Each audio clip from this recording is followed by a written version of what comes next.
Hello everyone, it's me Uncle John. Today I am going to read S6 6054, page 46. Tiki looked at the curled up ball of spikes. Oh, said Tiki, I'm not going to hurt you. She sounded amused. He just does that to protect himself. We got lots of echidnas in Australia because they can survive all over the place. Watch this. She took a stick and gently prodded the echidna. It burrowed into the ground until nothing was sticking out but some very sharp-looking needles. Nobody would want to eat a pincushion like that for dinner. Echidna eats ants and termites with its very long, sticky tongue. And just like the platypus, the echidna is a mammal that lays eggs. The mother keeps the eggs in a small, temporary pouch. The young hatch stay in the pouch until they are about 3 weeks old. Well, kids, it's time to get back in the jeep if we are going to make it to our campsite before dark. Tiki took off toward the jeep. Wait, Ralphie called. Tiki turned mid-stride and looked back at all of us. Where's the kookaburra? Ralphie asked. We really want to find one.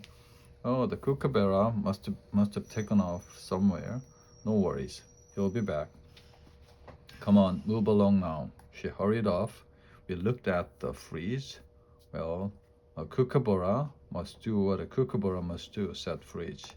And a class must do what a class must do. We must set up camp off to the back of beyond, the Never Never country, the sun-bathed land of red sandy dunes, black the gauge trees, turquoise blue horizons, star-filled nights. The Freeze was warming to her subject. We walked after the Freeze and Tiki through the trees. Camp, said Arnold. Oh no, I'm not sleeping in all this prickly stuff. It won't be prickly where we're going. Arnold, we are headed for the outback, said Tiki. It's pretty barren out there, and there aren't too many bugs. Arnold looked relieved. There may be some snakes, though, said Tiki with a mischievous smile. Arnold looked worried again. Come on, class, off to the magic school helicopter. We want to get there before dark. Chapter 6. Helicopter landed just as the sun was setting. We piled out. Quick, said the Freeze from inside. Let's set up camp. We turned around, and the magic school helicopter was a bungalow. When the Freeze says quick, she means it. I looked up. The sky was a beautiful turquoise on one side and a magnificent orange on the other. Chow time, called the Freeze. She was unloading sacks of dough, tomatoes, cheese, the graham crackers, Australian chocolate bars, and marshmallows, Outback pizza, and orgy trees. The Freeze is the greatest. We rolled the pizza dough on the sloped side of the bus bungalow, chopped the tomatoes, sprinkled on cheese, and set the pizzas over the fire the Tiki, Carlos, Wanda, and Arnold had built. Arnold may not have wanted a field trip, but he was definitely having fun now. That hits the spot, mates, said Tiki when she tasted the pizza. It was the best pizza I ever had. After the pizza, Tiki put Billy on the fire and we had Aussie tea and s'mores. When Tiki saw the Aussie chocolate, she said it was really a dinky die. We started feeling like real Australians. As the campfire died down, Miss Frizzle took out sets of kangaroo pajamas for all of us, and we crawled into our sleeping bags. It was so warm and dry, we didn't even need the bungalow. Tiki showed us something called the didgeridoo, a native Australian instrument that looked like a big painted log, and she said it made eerie music, but she could not play it for us because it is sacred to the Aborigines. We looked up at the stars. There were billions of them. I had never seen so many in my whole life. Wow, said Arnold, this is great. As I drifted off to sleep, I thought I heard a kookaburra's laugh, but it must have been Wanda and Keisha giggling. The next morning, we woke up under the biggest sky I've ever seen. After a minute, I noticed that we weren't alone. We were surrounded by a mob of very big kangaroos. I jumped to my feet. The rest of the kids were still sleeping, but Tiki and the Freeze were up and they smiled at me. Everyone up, Miss Freeze said quietly. We've got company and you'll be hopping mad if you miss them. Gradually, all the kids sat up in their sleeping bag, rubbing their eyes. Carlos and Wanda saw the kangaroos first. They grinned. Wow, said Carlos. Phoebe, Keisha, and Ralphie looked too sleepy to do more than stare. Arnold ducked back inside his sleeping bag. Tiki began passing around the buttered rolls and cartons of milk that we ate and drank right in our sleeping bags. Tiki's luxury outback tours, breakfast in bed included. Tiki said with a laugh.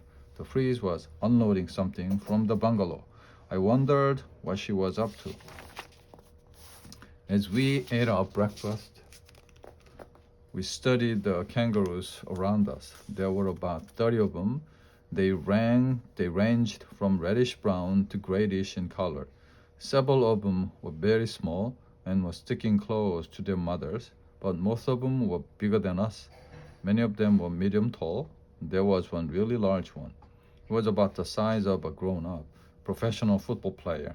I could understand why Arnold had ducked back into his sleeping bag. I felt a little nervous myself. These are red kangaroos, Tiki explained. They are the largest kangaroos of all the kangaroo family. The big boomer over there is the dominant male. Tiki pointed at the football player. And those three medium grayish females must be the breeding one. Must be the breeding does. She pointed to the next largest kangaroo, and the rest are all joys, children of all different sizes and ages. Now that I looked carefully, I could see that two mothers had baby kangaroos in their pouches too. Meanwhile, the Freeze was unwrapping the big bundle she had brought out of the bungalow.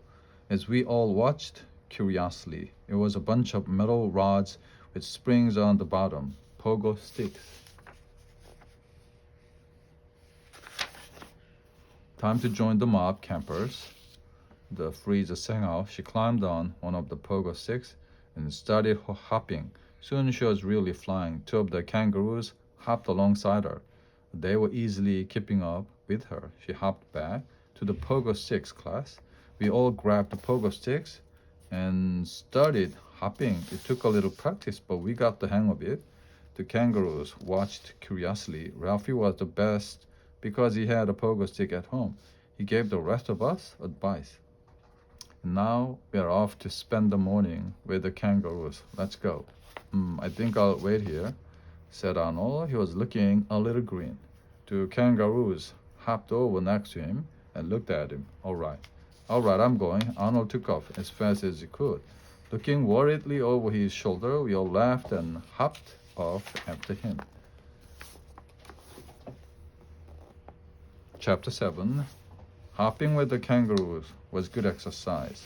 The sun wasn't even up yet, and I was getting tired and thirsty, but the kangaroos kept going. They looked very rested. Don't they ever stop? Panted Phoebe, hopping next to Tiki. Kangaroos can hop for a long time. Hopping takes less effort than running. And the kangaroos use their energy more slowly than we do. Miss Frizzle said between hops. Oh, great. How do we ask them to stop? They'll stop soon. They'll be wanting their breakfast, Tiki said, and sure enough, we could see that the large boomer was coming to a stop near some thick grass. We hopped off our pogo sticks and flopped down to rest to a swampy-looking water hole. We took out our own water bottles and drank as we watched the kangaroos. Both of the little joys were out of their mother's pouches, and all the kangaroos were grazing on the bristly-looking grass. Is that tough grass the only thing they eat? Ralphie asked. Yes, kangaroos have special stomachs. They can break down these tough grass is, Tiki answered. How come the third doe doesn't have a joy in her pouch? She probably has a newborn, Tiki replied. When the joys are first born, they are only the size of a bumblebee. They've got to grow in the pouch until they are big enough to get up. It was hard to imagine creatures as big as these kangaroos starting so small. One of the big young boomers was approaching the biggest male. Suddenly they were face to face with their forearms locked like wrestlers. What's he doing? Shrieked Phoebe. Oh, that's how male kangaroos fight to see who's boss. But I wouldn't worry too much. The young boomer is nowhere near ready. He's just practicing.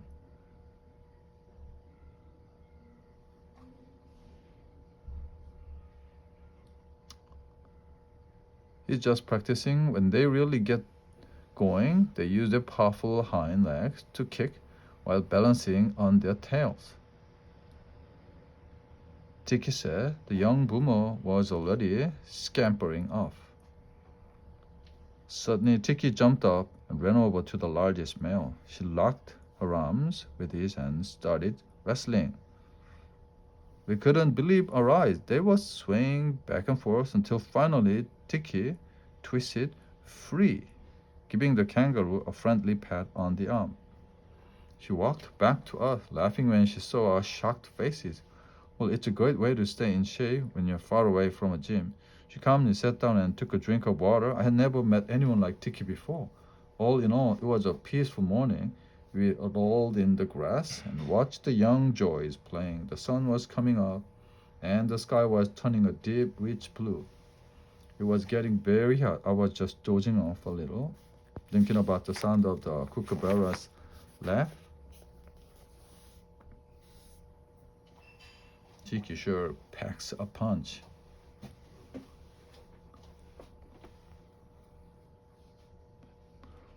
And trying to imagine what kind of creature would make that sound. Something big, something so huge it made the ground shake.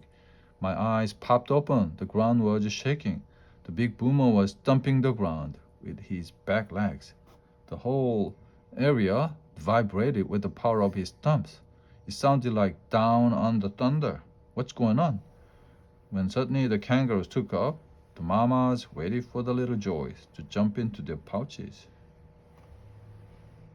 Then bounded off after the others. Dingoes! Tiki yelled. They grabbed the pogo sticks and head for the hills. I couldn't see any hills, but I grabbed my stick and started hopping after the mob. The kangaroos were going so fast that I couldn't possibly keep up with them.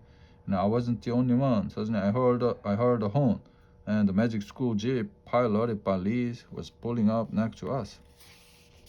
We gratefully climbed in. My legs felt like they had never hopped again. Follow those kangaroos, the freeze answered.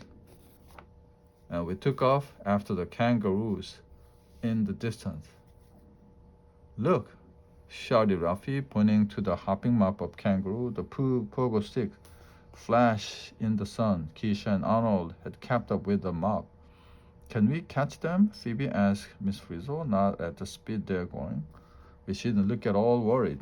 Carlos did though. Look back this way, he cried. He was pointing out from the back of the jeep. We all turned around. What looked like two big dogs were running after the kangaroos and us. Those are dingoes? Asked Ralphie. They look like ordinary dogs. Dingoes are wild dogs. We think they came to Australia about 15,000 years ago with some Asian sailors. Dingoes don't get fat like a dog, so they have to hunt. But no worry, it looks like these dingoes are going to stay hungry today. Faster, Miss Frizzle, let's dodge those dingoes. Tiki said. The dogs were slowing down. Finally, they turned around and trotted away.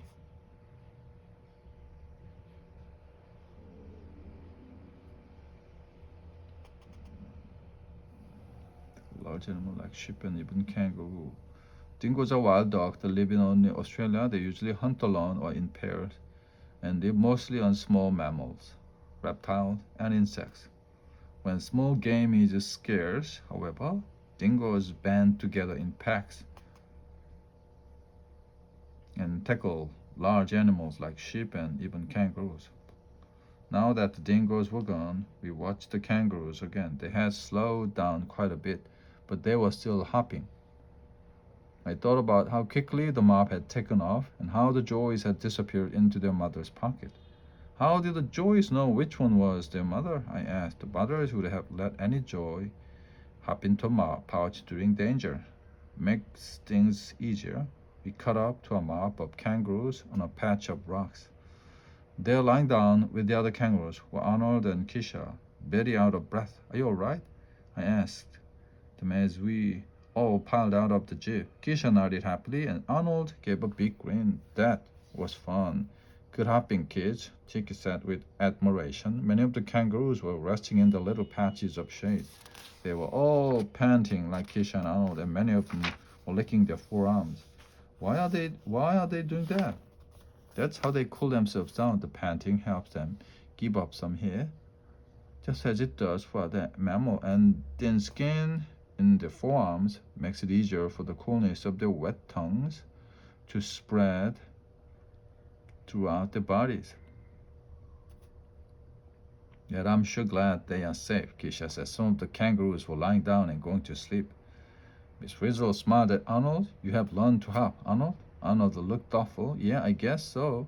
I was just so worried about the kangaroos that I forgot I didn't know how to use the pogo stick that well. Sometimes we learn a lot about another species when we hop in their shoes for a while. The freeze said with a wink. We all groaned. No more hopping for us. Chapter 8.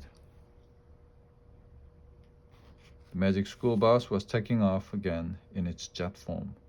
Our early morning run with the mob had left us hot and tired. I was ready to sit down for a while. As we fly over the land of Oz, I want to point out some things to you, Tiki said. If you look out your windows, you'll see a tropical rainforest below. This is one of our most precious resources. I thought Australia was all eucalyptus trees and bush. As a matter of fact, Australia has 12 different ecological regions, though the rainforest is primarily eucalyptus. It might be one of the smaller rainforests of the world, but it's very important. Some cousins of our kangaroo friend, the tree kangaroos, can only be found in this rainforest. We only have 25% of our rainforest left, but now we are protecting it. As the jet banked sharply, the rainforest disappeared from view. We are flying over the tropical savanna now. Miss Fraser, can you set us down on the coast? I have to get off to meet my next group. She continued, but I wanted to show you one less impressive creature. Would it be the kookaburra? I hope so. We had landed next to a sandbank. As we got out of the jet, I looked up. Top of the sandbank was the largest animal I had ever seen. It was longer than 4 of us kids together and was covered with scale. If this thing was a kookaburra, I wasn't so sure I wanted to meet it. Be quiet, you don't want to wake up this fella, Tiki said, leaning casually on the creature's back. It lifted its great head, and we could see that it was a crocodile. He blinked his eyes sleepily. Tiki grinned, and the crocodile opened a mouth full of sharp teeth. His mouth was big enough to swallow her whole, but she didn't move. I think this would be a good time to get back in the jet, said the freeze, a slightly anxious note in her voice. We didn't need to be asked twice. Could I catch a ride to the beach? Tiki asked. Beach. We all looked at Miss Frizzle, hopefully. That sounds like a wonderful way to end the Australian adventure. After all, Australian beaches are supposed to be some of the best in the whole world. Luckily, I packed my cozy. Miss Frizzle held up a kangaroo print bathing suit. You should all have your own bathing suits in your packs. The freeze thinks of everything. We drove along the beach until Tiki asked Miss Frizzle to stop at a small inlet. We all got out and walked to the shore. Tiki began making some strange noises, and suddenly a big fat animal that looked a lot like a seal poked its head out of the water. How did you do that? Asked Arnold. Oh, just a little tour guide secret. So Tiki with a wink at the freeze. This is a dugong, a sea cow. Like whales and dolphins, she's a mammal who spends her whole life in the sea. On our northern coast, we have the largest population of dugong in the world. We looked at the dugong, which was now flopping on the sand. She was enormous and had a funny fat face. What are those holes on the top of her head? Those are her nostrils. They sit on her flesh. Lift the cat that can curl up to make breathing easier on the water's surface. Tiki patted the enormous creature on her head. Go on back now, love. Thanks for visiting. The dugong splashed back into the sea. Suddenly the Tiki reached down and grabbed something in the sand. Look out, she cried. She was grinning and waving a snake around, looking like a kid with a flag. Oh, super, this is a poisonous sea snake. I haven't seen one of those in a long time. We all stood perfectly still, afraid of what the snake might do. Our sea snakes are mighty poisonous. We all looked worriedly at the freeze. Miss Frizzle was smiling from ear to ear. Okay, Tiki, I think we all got a good look. Tiki was gazing at the snake happily, but she looked up then. Oh, she said, noticing our scared faces. Right, she let the snake go, and it slithered back into the water. As soon as the snake had disappeared, we all ran back into the bus as fast as we could. I was beginning to wonder whether Tiki and the freeze were related. We drove along the coast some more until we came to a beautiful beach. This is where I get out, said Tiki. I felt really sad. Tiki had taught us so much. Even though she hadn't led us to the kookaburra, I wanted to give us something to say thank you. I remembered my old science fair medal still in my pocket. Here, Tiki, you're the best tour guide around. Will you take this? DA, said Tiki, that's the nicest present anyone ever gave me. She pinned it to a safari shirt by Tiki. We called thanks for everything. Come back soon, mate. She called over her shoulder as she walked away. We saw a big tour bus full of keys waiting for her. Wait, what about the kookaburra? Oh, no worries. You'll know it when you see it, and I think you'll see it soon, said Tiki, and she jumped into the new bus. But when? Said Ralphie. Tiki just waved back at him as the bus pulled off onto the road. Maybe the kookaburra was imaginary after all. Maybe that missing K page in the field guide has some other animals listing. We waded out into the water.